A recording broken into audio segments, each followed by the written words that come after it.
Hi, this is Alexia and Nadia from Rare Fan and To the Music Network. And today we are joined by Jack Mercer, also known as VC Pines. What's up?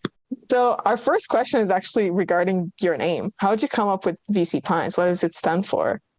So VC stands for violet coloured.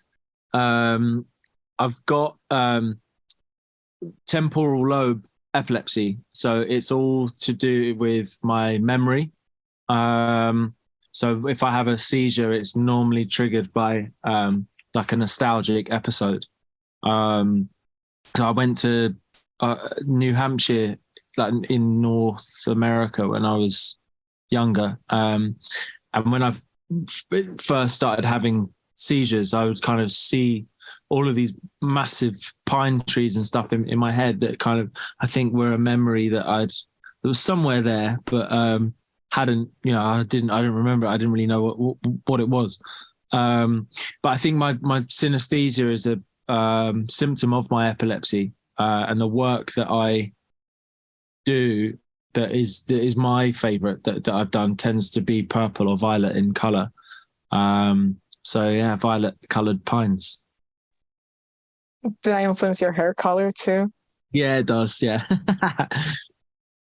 Oh, so speaking more on your influences, you're a big poetry and Beat Generation fan. So how does that kind of translate into your creative process? I think it's I'm influenced by it because it definitely gives you an excuse to be a bit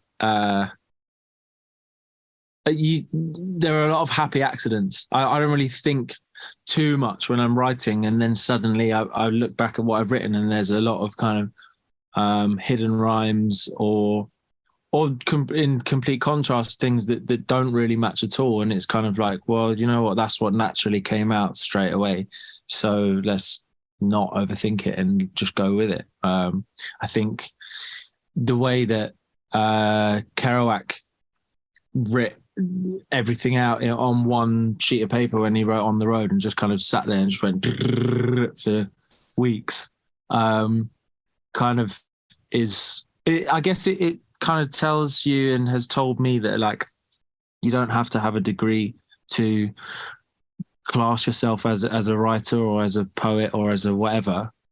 Just do it and just keep doing it and practice and I think I tend to let my first thoughts be the ones that stick because they're most true to me, obviously, because they've come out and I haven't really thought about it. I haven't overthought it. I'm not trying to guide something into create an image that I would like. It's just, it kind of comes out and I'm happy with what comes out first.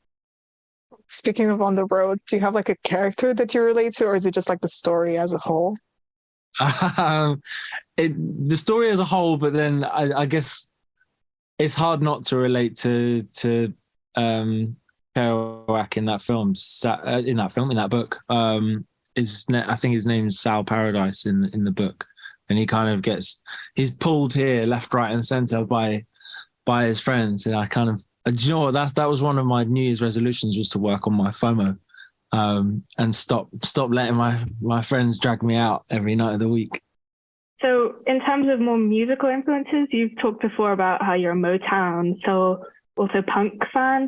Do you ever feel like you're compromising sort of one sound in favor of another, or if you've like struck the perfect balance, how did you create that balance? I think, again, I don't really think too much about, do I want this to be more punk, or do I want this to have a soul feel, or do I want this to be a Motown track? I just kind of whatever I'm feeling at the time. I like to just roll with things and just go with it. Like, the first thing that kind of comes out, let's follow this path and see where it goes. So sometimes it's, might do something that's a bit more like a dun, dun, da, da, dun, dun, da, da, Motown kind of feel. This is a Motown thing. Or like, I don't know, maybe I'm feeling more of a groove today that's like more hip hop based. That's like, because I grew up on like Motown and punk just from going through my dad's CDs.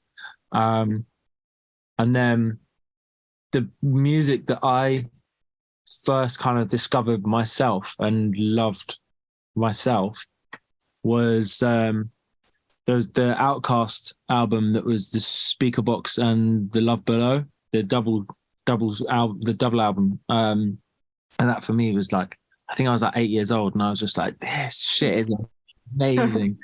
That and the Gorillaz album, the I think the album's called Gorillaz. It came out in 2001, so I'd have been 7 years old. And that was like, the tunes on that. Tomorrow Comes Today was I love that. I still love that tune. Have you ever wanted to like collab with Andre 3000? Would that be like a dream collab of yours? Yeah, 100%. Everything he touches is just like, it's just magic. So in terms of your newest or your newer releases, what do you think had the most significant sort of sonic impact on the like the sound of them? I don't know. I've been listening to a lot of like Steve Lacy, Young Fathers. I think a lot of music from labels and stuff that allow the artists to fully just be themselves. I don't really listen to stuff that's heavily critiqued, I guess, or kind of guided by a label or by an A&R. I like to listen to stuff that feels really raw, and I think that's why I kind of, when I'm making music, I just it's definitely I like things in their rawest form and then kind of polish them from there, whether it be in mixing and mastering.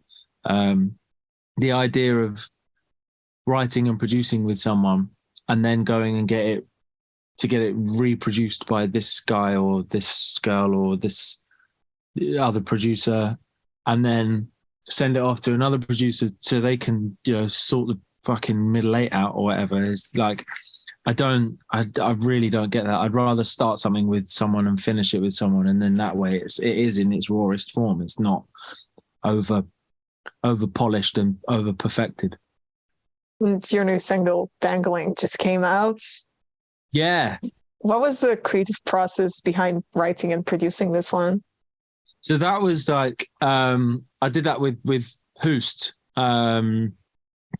We had this session booked in, and we'd done one track before, and I kind of, it just felt like, it's just writing session. We're gonna go see what happens, just hang out and make some music. I write a lot of my lyrics when I'm traveling, when I'm on the bus or on the train, so I was on a train from Southwest to Hackney, and just wrote the lyrics while I was on the train, and they were kind of, when I wrote them in my head, they were more like like a kind of upbeat punk thing, but I guess having that in my head just helped them the lyrics just spill out. And then when I got to the studio, I was like, oh, okay, I've got this idea. Let's we're gonna fucking do this. And we just kind of, Justin was really good at like, okay, cool. Let's look at what we got. Let's slow it down. Let's play these chords and match, and we were kind of playing around with some chords and stuff. And then we just glued it all together, and the track fell together in a few hours. And then I think I went back a few weeks later to just do, that was it. I wanted to change a couple of lyrics. And yeah, that was it. It was done. So it was pretty much done in a day. Just needed to sit with it for a minute. But yeah, it was one of those magical sessions that are like, you kind of start the day thinking, today's going to be all right, I guess. And then you finish with a banger. Speaking of speaking of writing lyrics, one of the lyrics that you wrote in this song is to feed my brain with good ideas so I can spit them back out. I mean, to me, it was like finding inspiration in vices, but what does it mean to you? I think I've got too many vices. And I'm trying to like, yeah, anyway. It's, what's that lyric? Now everybody in the room has seen this outburst of mine. Do I jump out of the window once I do this last line? See socials crippled, algorizzled, devil's nipple in my mouth to feed my brain with good ideas so I can spit them back out. And that's all kind of like the song's about me kind of I was, when I was on medication for my epilepsy, I was not well really. I was making up a lot of things in my head and kind of telling myself that certain people were saying this and doing that, and like I was acting on things that had and reacting to things that hadn't actually happened. So it's about kind of, it's quite, that verse is quite spiteful, I think, and it's meant to come across as this kind of self-destructive thing, but you accept the path that you've chosen. You accept your self-destruction. Yeah. And also going back to your new singles, you have mentioned about how your epilepsy affects your work, but in like a good way, I guess, most times. Yeah. But did that influence at all the artwork of the brain scan on your new singles? Yeah, that's my brain. So yeah, I got, these were the scans that I got when I was diagnosed. But I managed to get hold of them like nearly 10 years later. So I managed to get them and pulled them up and did a lot of playing around with Tony Hollis. She's a graphic designer. Well, she's more than that. She does lighting. She does, she's a visual artist.